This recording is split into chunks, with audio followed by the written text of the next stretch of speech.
Server भट्टी को मैंने कभी माफ नहीं किया और ना मैं करूंगा। इसने मुझे कहा कि नासिर साहब बंद कमरे विच मैं ये तस्लीम करता है कि मुल्ला जट की कामयाबी के 90% तेरा हाथ, लेकिन बाहर मैं नहीं बनूंगा। अस्सलाम वालेकुम नाज़रीन, आप देख रहे हैं ZH एंटरटेनमेंट, मैं हूं ज़हीर अहमद। नाज़रीन, आज पार्ट 3 है नासिर अदीब साहब के इंटरव्यू का।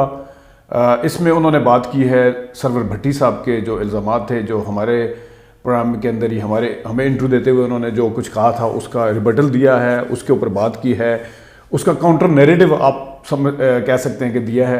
यूसुफ खान साहब को क्या उन्होंने वाकई गेट आउट कहा था या नहीं कहा था, नासिर अदीब साहब ने इसके ऊपर बात की है। और नासिर अदीब साहब ने बात की है कि मैं दुनिया के हर शख्स को माफ़ कर सकता हूँ, लेकिन मैं सरवर भट्टी को कभी माफ़ नहीं कर सकता। वो क्यों कहा उन्होंने, और फिर बंद कमरे में बुला के नासिर अदीब साहब को सरवर भट्टी साहब ने क्या कहा था मुल्ला जट के हवाले से, लेकिन उन्होंने साथ ये भी कहा था कि मैं सरेआम ये चीज़ नहीं मानूंगा कभी भी। वो क्या किस्सा है, और इसके अलावा काफ़ी सारी चीज़ें हैं सरवर भट्टी साहब के हवाले से, मुल्ला जट के हवाले से, फिर चंद वरियाम के हवाले से, फिर जो और चीज़ें हैं। लेकिन ज़्यादातर जो आज का पार्ट है वो सरवर भट्टी साहब के इल्ज़ामात जो थे उसके ऊपर उन्होंने जवाब दिया है, और बड़ा वाज़ेह जवाब दिया है। फिर खलीलुर रहमान कमर साहब के हवाले से भी उन्होंने कुछ बात की है सरवर भट्टी साहब ने। उन्होंने क्या कहा था सरवर भट्टी साहब, खलीलुर रहमान कमर साहब ने नासिर अदीब साहब के बारे में, वो उन्होंने बताया है। उम्मीद है ये वाला हिस्सा भी आपको पसंद आएगा। अभी एक पार्ट जो है, एक हिस्सा जो है बाकी है, ये सुनिएगा और आपको काफ़ी ज़्यादा इंफॉर्मेशन मिलेगी। और सरवर भट्टी साहब से मैंने बड़ा तवील इंटरव्यू किया पिछले दिनों में। वो कहते हैं जी, एक तो राइटर जो होते हैं वो वर्कर होते हैं, हालांकि मेरे हिसाब से तो राइटर क्रिएटर होते हैं, राइटर तो आमद होती है, उनको आप वर्कर नहीं कह सकते। और प्रोड्यूसर जो होता है वो अपनी मर्जी का काम किस। वो कहते हैं जी मेरे साथ जब नासिर अदीब साहब काम करते हैं ना तो बहुत जबरदस्त होता है।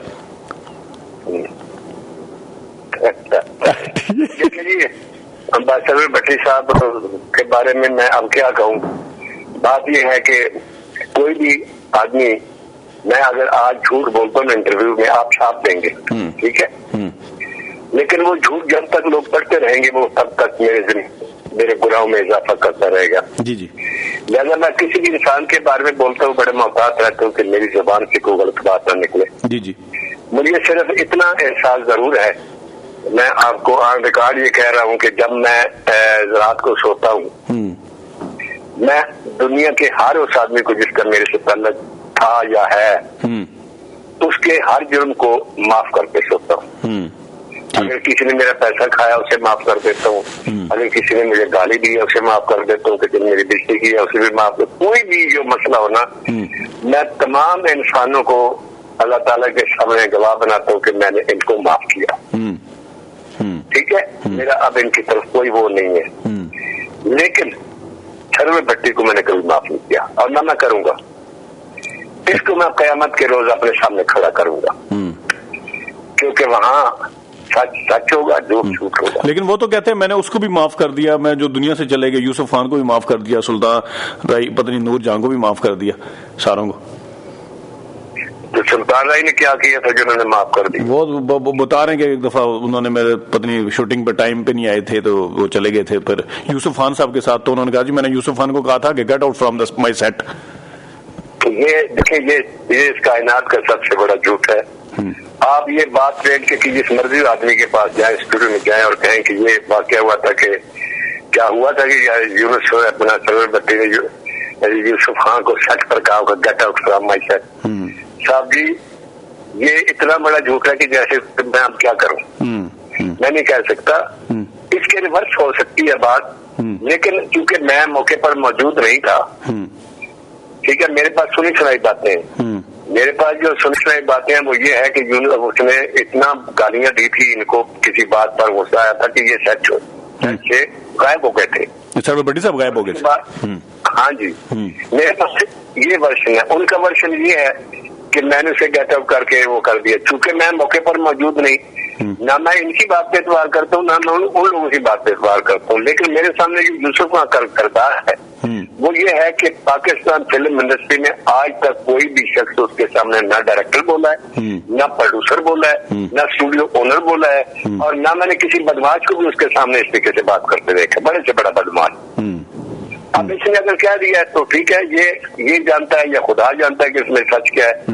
मैं इस सिलसिले में कोई तबसरा नहीं। और दूसरा एक उन्होंने बात और भी की थी कि नूर जहां से गाने मिर्जा जट के नहीं गवाए थे उन्होंने, तो नूर जहां मैडम किसी तकरीब में नाराज हुई तो उन्होंने कहा जी भट्टी साहब मैं थोड़े वास्ते गाने नहीं गाने, तो उन्होंने कहा जी मैंने उनको कहा मैडम ये तो बाद की बात है ना, दूसरी बात है कि आपने गाने नहीं गाने, पहले है कि मैंने गवाने ही नहीं आपसे गाने। ठीक है, ये देखे आप सरवर भट्टी का सारा इंटरव्यू सुने, फिर जो आपने किया फिर से सुन ले, उसमें एक चीज आपको कॉमन नजर आएगी, वो ये होगी कि वो सिवाय अपनी जात के किसी की ना तारीफ करता है, जी जी, ना किसी के काम को काबिल तारीफ मानता है, और ना ये मानता है कि उन्होंने ये काम किया। अगर आप कहेंगे कि आपकी फिल्म में गाना बहुत अच्छा था तो वो कहेंगे मैंने बनवाया, अगर आप कहेंगे डायरेक्शन बहुत अच्छी तो वो कहेंगे मैंने करवाई, अगर आप कहेंगे कि राइटर बहुत अच्छा, हाँ वो तो कहते हैं मैं यूनुस मलिक और जावेद फाजिल को एडिटिंग रूम से निकाल दिया था मैंने। हाँ देखे ना, ये जो सारी बातें हैं ये मेरे मकसद है, इससे वो क्या तसर देना चाह रहे हैं दुनिया को ये वो जानता है, लेकिन मैं उसके साथ क़यामत के रोज इंशाअल्लाह निपटूंगा। अच्छा सर, बिल्कुल आखिर में, क्योंकि सर जो राइटर होता है ना वो अच्छा नहीं, एक मेरी समझ से बाहर है जी जी कि एक आदमी के लिए मैंने मौला जट लिखी, ठीक है, और 7,500 में लिखी, जो इसने दिया मैंने ले दिया। मैं जब 7,500 दिए उस वक्त मैं 30,000 रुपए लेता था, जिस वक्त मैं 50 से लेकर 60,000 रुपए लेता था मैंने इसकी जानवरियाम लिखी और इसने मुझे 23,000 रुपया दिया।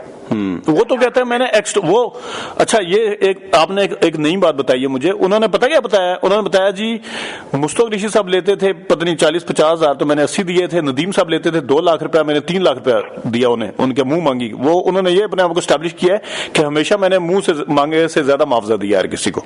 मैंने तो जो आपको बताया मैं तो सच बोल रहा हूँ, मैं सच बोलता हूँ, खाब मेरे खिलाफ। और सर ये वैसे एक चीज मैं एक क्वेश्चन आप बता रहे हैं कि जिस टाइम आप 30,000 लेते थे और जिस टाइम आप इसका मौला जट के टाइम पे भी आप ज्यादा लेते थे पैसे, तो कम पे क्यों लिखी थी, उसकी वजह क्या है?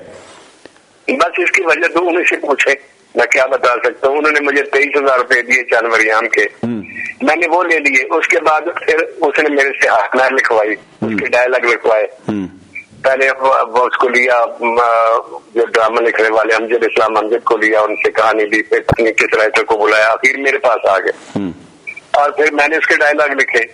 उसके बाद फिर ये एक फिल्म इन्होंने और शुरू की जाफर अली साहब को लेकर लखपाल डाकू के नाम से, उसका जनाब इन्होंने डायलॉग मेरे से लिखवाए और उसके पैसे अभी भी इन्होंने मेरे से देने हैं। उससे पूछेंगे तो वो कहेंगे वो मैंने लेने थे और कट गए। और ये वाहिद आदमी है पाकिस्तान फिल्म इंडस्ट्री का, मौला जट की कमाई भी इसके पास, जानवरियाम की कमाई इसके पास, और जो वो फिल्म मैंने लिखी थी अपने लखपाल डाकू तो खैर भी नहीं बनी।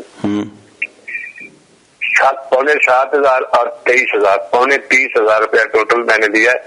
इस शख्स ने मुझे कभी जिंदगी में एक लड्डू, कोई मिठाई का टोकरा या लड्डू 1 किलो या खुशी में आज तक इसने नहीं दिया। लेकिन मुझे खुशी है, अल्लाह ताला ने मुझे दरिया बनाया है और इसको प्यासा रखा है ये पानी के लिए। ये मेरा पानी जितना मर्जी हो पीता रहे, मैं दरिया चलता रहेगा। ये इसने मौला जट से अभी भी ये करके वहां से 5 या 9 दिसंबर को दोबारा आ रही है सर डीसीपी प्रिंट में ठीक है, दोबारा आ रही है फिल्म वो वाली दिसंबर में। नहीं वो तो आए, देखो वो तो मेरी फिल्म आएगी तो क्या फर्क पड़ता, बेशक आज बड़े शौक से आए। लेकिन मैं आपको ये कह रहा हूँ कि हर दौर में उसने मेरे से कमाया, मेरे मतलब ये जानवरियाम के लिए नहीं कोई। तो बात ये है कि वो करे, मेरी समझ नहीं आती कि वो जब भी बात करता है तो मेरे से ऊपर से वो सख्त होता है और मेरी मुखालफत में बात करता है। कभी मुझे मुंशी कह देता है, कभी वो कहता है वर्कर है, कभी कोई कुछ है, कभी कोई कुछ है। तो क्या लेना चाहता है मेरे से? नहीं वो एक चीज है, उन्होंने तारीफ भी किया, कहते जी वो राइटर है उस काबिल, तो मैंने उसको डायलॉग दिया लिखने के लिए। देखेंगे मैं बस आपको बता दूं, इसने जब ये शुरू हुई थी तो शुरू में इसने कहना शुरू कर दिया था कि ये मौला जट को मैंने लिखी, ये है वो है। तो मैंने इसको बुलाया महफिल में चौधरी इस्माइल के कमरे में, वहां 15-20 प्रोड्यूसर बैठे थे, डायरेक्टर बैठे हुए थे। मैंने कहा मैंने इसको बुलाया, मैंने कहा ये भी आपने सामने बैठ के बात कर लेते हैं कि मौला जट का खालिक कौन है, ये क्या कैसे मौला जट की कहानी बनी। ये नहीं आया। ये रात को मेरे घर आया बुस्तानी रोड पे, तकरीबन मेरे ख्याल में रात के 12-1 बजे का टाइम मैं था और मेरा एक असिस्टेंट इरशाद साजिद वो भी जिंदा है। मैं कहना जी तुम मैंने बुलाया सी, मैं कहा जी तुम यह गल्ला कर दो तो मैं क्या फैसला कर लेना आमने सामने बैठ के। कि मौला जट दे विच मैं की कीता है ते तुसीं की कीता है। तो इसका जुमला सुने, ये मैं कलाम पाक पे हाथ रख के मैं बाबूजू इस वक्त आप समझ लें मेरा कलाम पाक पे हाथ जी जी जी।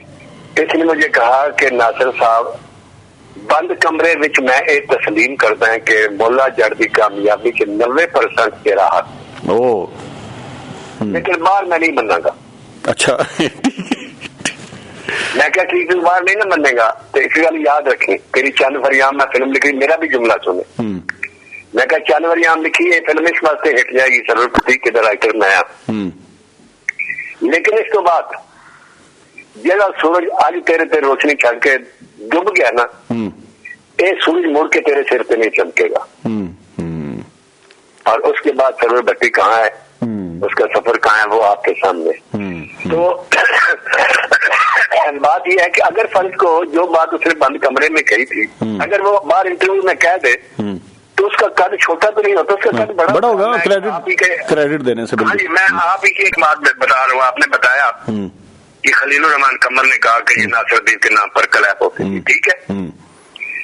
छोटी भट्ट का एक महफिल में ये परसों उसने फंक्शन में ये बात दी छोटी भट्ट ने कि हम एक फंक्शन में एक दावत पे गए थे, खलीलुर रहमान कमर और मैं, मसूद बाग जो मेरे डायरेक्टर है, कहता वहां ऐसे फिल्मों की बात शुरू हुई तो आपका नासिरुद्दीन साहब का जिक्र आ गया। तो मैंने कहा जी नासिरुद्दीन साहब जो एक तारीख साज राइटर है, ये आपको मानना पड़ेगा। तो खलीलुर रहमान कमर ने कहा नहीं तुम गलत कह रहे हो, सच ये है कि नासिरुद्दीन तारीख है और हम सिर्फ साज है। साज है, अच्छा बड़ी बात की है। अब ये उसने कितना बड़ा क्रेडिट मुझे दिया बहुत, लेकिन क्या इससे उसकी उसमें शान में फर्क नहीं पड़ेगा, उसकी उनके फर्क आ गया या वो राइटर छोटा हो गया मेरे से।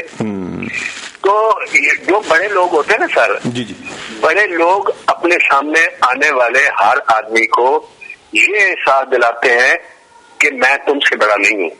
ये बड़े आदमी की सबसे पहली पहचान होती है।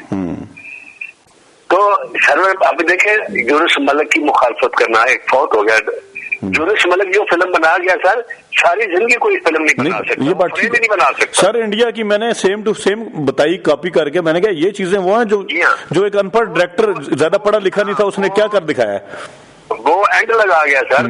भाई उसकी आप क्यों मुखालफत करते हैं? नासिरुद्दीन ने तुम्हारी मर्जी के मुताबिक काम किया, बेहतरीन किया, अपना बेस्ट तुम्हें दिया, तुम्हारे लिए काम किया, तुम्हें जानवरें हम लिख के दी, तुम्हें लखवा डाकू भी लिख कर दी, तो उसकी मुखालफत करके क्या चाहते हो? तुम अगर ये समझते हो तो तुम नासिरुद्दीन को नासिरुद्दीन नहीं रहने देते, तो नासिरुद्दीन तो मुझे अल्लाह की जात ने बनाया, मुझे किसी इंसान ने तो नहीं बनाया। ये बात ठीक है। ये तो अल्लाह ताला की जात दो मौकों पर तो मुस्कुराती है।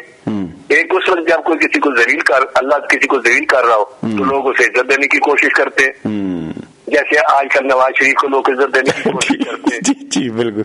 तो अल्लाह ताला मुस्कुराता है कि जिसको मैं गिरा दूं उसे कौन उठा सकता है। मुझे ये बताया मरियम औरंगजेब और मरियम नवाज और पत्नी की क्या लोग, मोहम्मद नवाज शरीफ ये किया वो किया, लोग हंसते हैं, ठीक है। तो जब किसी को वो कहता है मैं उठाता हूँ, इज्जत देता हूँ और लोग उसे बेइज्जत करते हैं तो मैं फिर मुस्कुराता हूँ कि जिसे मैं इज्जत दूं उसे कौन बेइज्जत कर सकता है। जैसे इमरान खान है, बिल्कुल, ये 24 घंटे उसके इल्जाम, कभी घरेलू मसले कभी फलाम मसले, क्या उसकी वकूफियत पहले से ज्यादा अल्लाह ताला ने कर दी। तो वही मैं तो अल्लाह पे छोड़ देता हूँ मैं, क्योंकि मैं अल्लाह से यही कहता हूँ कि मुझे नासिरुद्दीन तूने बनाया, मुझे नासिरुद्दीन कितना बड़ा राइटर है, अच्छा है बुरा है, तूने कायम रखना है। आज देखिए पहली फिल्म लिखी वैसी जट, तो ये क्रेडिट अल्लाह ने मेरे नाम लिखा, मैंने पूरी ट्रेड का जो फिल्म का मीडिया फॉर्मेट था वो चेंज हो गया। मैंने वैसी जट वहां से शुरू की जहां फिल्म खत्म करते थे पंजाबी। मैंने मौला जट लिखी, दो आदमी टक्कर आमने सामने, आज तक वो लोग बना रहे हैं। मैंने डायलॉग ऐसे लिखे कि लोग आज तक पंजाबी फिल्म को अदब की, मैं अभी यूनिवर्सिटी में पढ़ाई जाती है मौला जट, पहली बार लोगों को पता चला यार मकालमा क्या होता है। और फिर मैंने फिल्म ये लिखी थी लेजेंड मौला जट, पूरी दुनिया में जिस फिल्म ने शनाख्त बनाई वो भी मेरी फिल्म है। इससे पहले किसी फिल्म का ये नाम हुआ है? बिल्कुल नहीं। कि इंडियन फिल्में भी दब जाए, इंग्लिश फिल्में भी दब जाए, हर फिल्म का रिकॉर्ड टूट जाए और इतना फास्ट बिजनेस आपके सामने। अब ये मैं हमेशा ये जुमला कहता हूँ कि मैंने जो कुछ भी पाया, नाम मकाम और इज्जत, खुदा मैंने अपनी मेहनत और काबिलियत से नहीं पाया, मैंने अल्लाह की अता से पाया। जी जी जी। और वो मेरे से कोई नहीं छीन सकता, जो मर्जी कर ले। आज फिर हर तरफ नासिरुद्दीन हो रही है। नाज़रीन, ये नासिरुद्दीन साहब हैं, इंटरव्यू अभी जारी है। अभी तक के लिए इतनी इजाज़त दीजिए। अल्लाह हाफ़िज़।